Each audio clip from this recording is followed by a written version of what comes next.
On April 17th, members of Lezgi Mosque community held a press conference at the press center of IRFS on the serious pressure that Sunni religious communities had been exposed recently. Members of the community claimed that they have faced unfair treatment.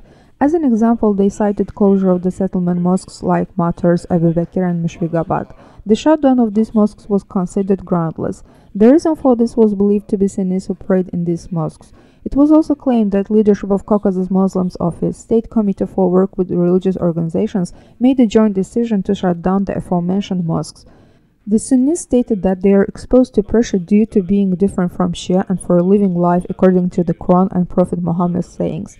The community members expressed their concerns over media and society, calling them wahhabi, khavarij and takfirist. As for the issue of religious communities registration, it was noted that Shia communities are registered while Sunni communities are not. Faig Mustafa stated the organization he has was not registered. He linked this with the leadership of the CMO, who purposefully does not present the registration documents to the religious committee. It was also claimed that as Sunni and Shiah pray differently, they cannot pray in the same mosque. Just as the Catholic, Baptist and Protestant pray in their own church, Sunni and Shiah also need to pray in their own mosques. It is so in the whole world and it must be so in our country as well, said the lawyer Elman Osman. It was stated that 35% of Azerbaijan's population consists of Sunnis. Despite increasing number of Sunni Muslims, the number of Sunni mosques is not increasing. People gather at homes as there are limited mosques, and because of this they are persecuted by the police.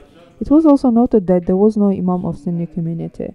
Community members also commented on the believers fighting in Syria. The committee doesn't own the responsibility for those who fight there.